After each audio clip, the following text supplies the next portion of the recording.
Hi, my name is Mark, and this is Peñasco Today. We're going to be talking about all the great things here in Puerto Peñasco and why Puerto Peñasco should be at the top of your list of places to visit. We're going to cover everything from crossing the border, driving down, security while you're here. But most importantly, we're going to talk about all the great things here, where you're going to stay, the luxurious accommodations we have, all the great restaurants, and specifically we're going to talk about the people and what there is to do here in Puerto Peñasco, because that is the best part of Puerto Peñasco. So come along with us and let's check out Puerto Peñasco.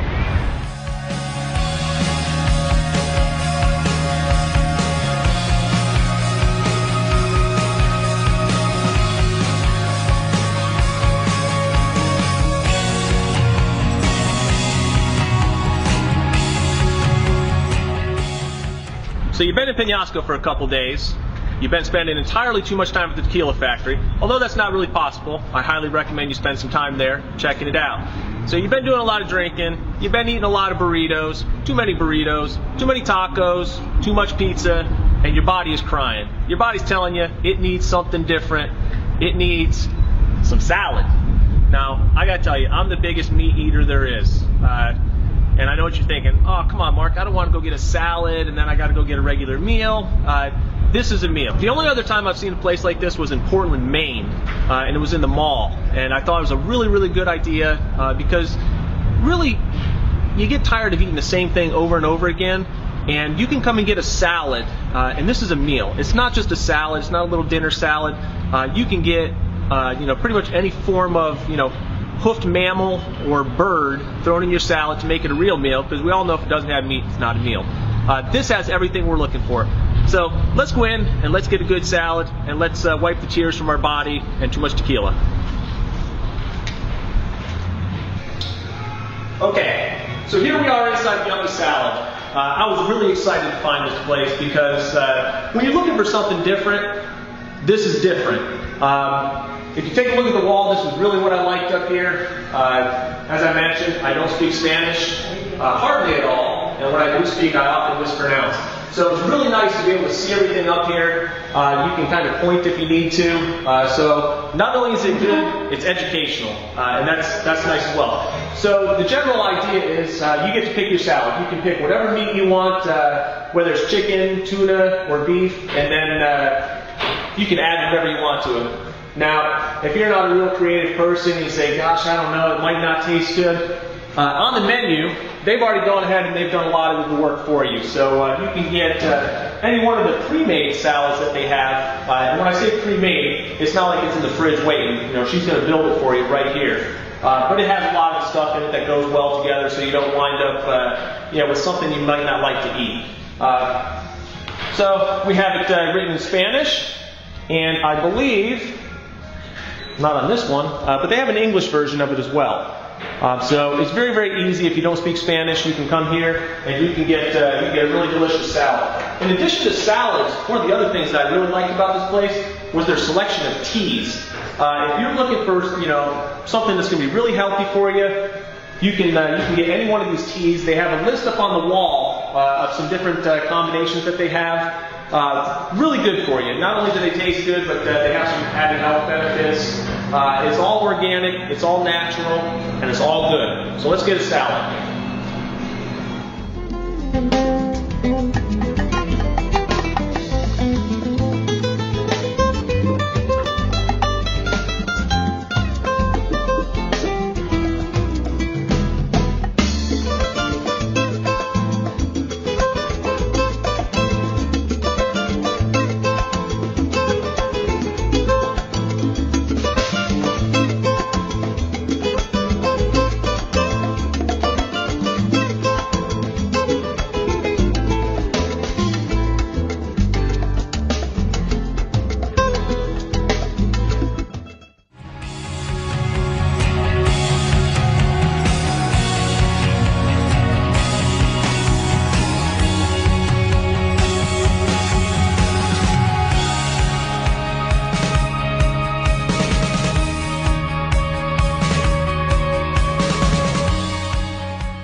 Hello, this is Mark from Peñasco Today, and we have the privilege of being here at the beautiful Sonoran Sky with Rick Busa, and Rick is going to be talking with us about a really cool organization that he set up to assist the local kids here with some sports equipment, some jerseys, and a whole lot more. So Rick, if you wouldn't mind, just take off and tell us all about your organization. What it's about, why you started it, how long you've been doing it, and really what we can do to help you.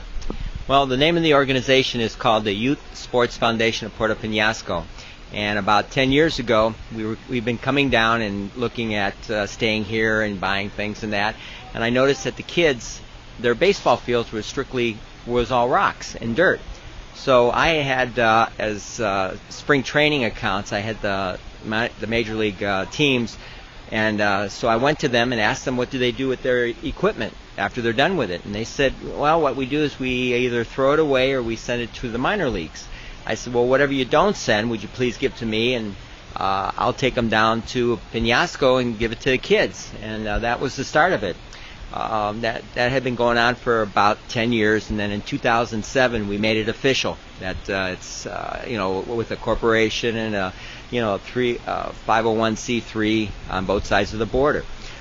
So we've been donating, getting donations for the kids and that, and then we started a baseball clinic about 5 years ago, and we bring down Major League Baseball coaches to teach the kids to play baseball one weekend in January, and this has been going on for five years, and this will be our third year that we did a Major League Baseball coaches golf tournament, whereas you can sign up for the tournament and golf with a coach, and that's been very successful.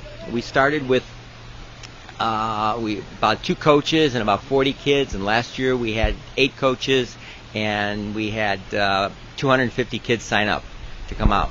Now this is not just it's not just baseball. You mentioned the golf. You also do stuff for a variety of other sports. I know there's some American style football going on, and can you tell us what other sports you guys support? Well, I mean, soccer, which is a big sport here, we get donations for that. Volleyball, basketball. We just started American football down here. That's been going on for a couple years. The Pop Warner League from East Valley, they had merged the 2 of them, and all the extra equipment that they got, they had given to me to bring down to the kids. So we started a small Pop Warner League, which is just the younger kids, and then the American football team that the high school. It's a high school league that a competition with other cities. Well, it sounds like you've really got a lot going on here, and I think everybody likes to see that the expats that do live down here are taking an interest in the local the youth here, and really trying to lend a hand and let them know that we're not just down here for the beautiful scenery and the beaches. People are taking an interest in the youth and doing something. How can people that are watching this help you out? What do you guys need most? Donations, equipment, people down here to support. I mean, I know there's a lot of expats down here that don't have a lot to do, and maybe they would love to lend a hand doing what they can do for you. So what's the best method, and what do you need most from the people watching this to help you be successful in what you're doing? Well, the best way to contact me would be rbusa, that's RBUSA at ysf.com.mex, and that's MEX. They need everything down here. It's most unfortunate. A lot of it is, the parents are trying to put things together to help the kids and that, but anything that they can do, any type of sports equipment, we can get it to the kids. Cash donations obviously is nice, but if you can't, we can I can drive up to Phoenix, meet people, or we have a stop-off point where we can just drop the equipment off and get in touch with me and make appointments and get things done. We have a lot of participation, but any little bit helps. Well, perfect. You mentioned the website. Is there a method set up where people can maybe donate, via PayPal or some electronic measure if they say, hey, it's a great thing he's doing down there. We'd like to, give you funds. You've mentioned the contact if we have, folks that want to volunteer, folks that have equipment. Obviously, money is always helpful for getting things done. Is there a method set up right now to do that, or is that something that's in the works? I have an account set up at Compass Bank, and if they want to get in touch with me, I can give them the account for them to, deposit the money into that account. PayPal we don't have yet. I'm working on putting that together. That should be in the mix within about 30 days. Okay, perfect. So if you could, once again, give us the contact information, the website, and we'll see if we can't get some people to help you out and jump on board. I mean, you've got a great thing going. Yeah, I appreciate it. The best way, the email is rbusa, again, that's RBUSA at ysf.com.mex, and MEX is MX. We also are on Facebook. You can get in touch with us at the Youth Sports Foundation of Puerto Peñasco. There we have pictures and photos of everything that we do. We always, whatever we donate or whatever you donate and you bring in, or our golf tournaments and that, we make sure we take pictures and post them right away so you can see where the money is, where the money's going, and where the donations are going. All right, Rick, I appreciate everything you're doing. It's wonderful, and I really hope that we can get people on board and help you out with it. Well, thank you, and hopefully this will be more successful. It's going well now. All right, and again, from the beautiful Sonoran sky, this is Peñasco Today, and this was Rick Busa.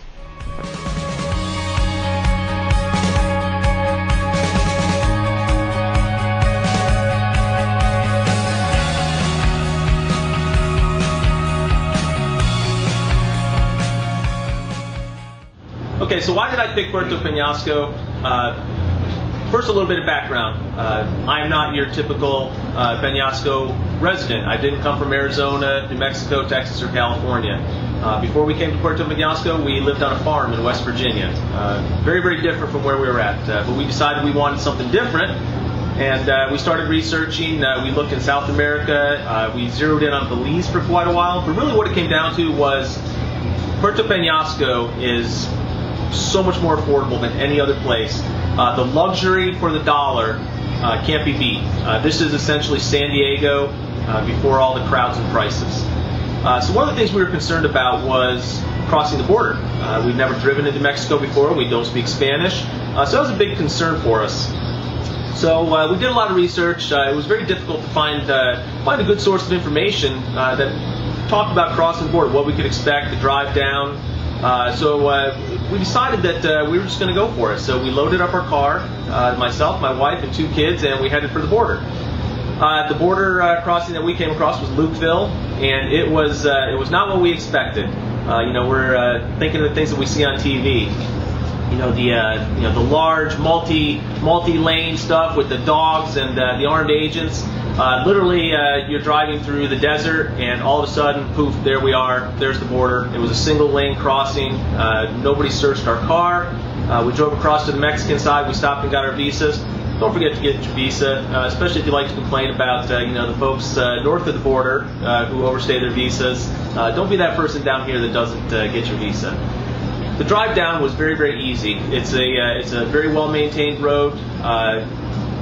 All over the road, you'll see signs, where to dial if you have an emergency. There's an agency called the Green Angels who patrol it. So if you have a breakdown, a flat tire, or anything along those lines, you're not going to be sitting on the side of the road for long, which was another one of our concerns. Arriving in Peñasco, we were surprised.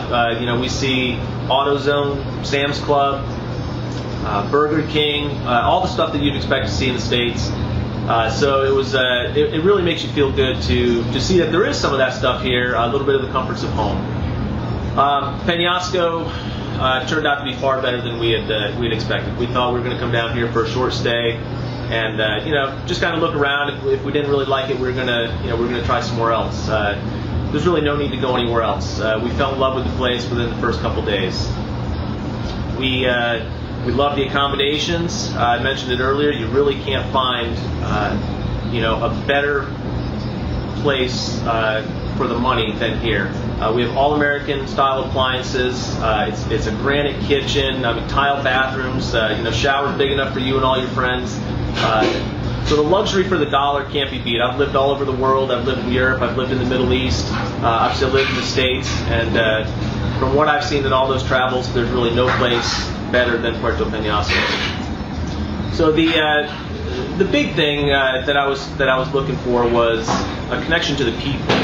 If you don't really connect with the local population, you're probably not going to be successful in any place. And we found that the people here in Puerto Peñasco are far and away the most friendly and open people that I've encountered anywhere in the world. And that's really the attraction of Puerto Peñasco.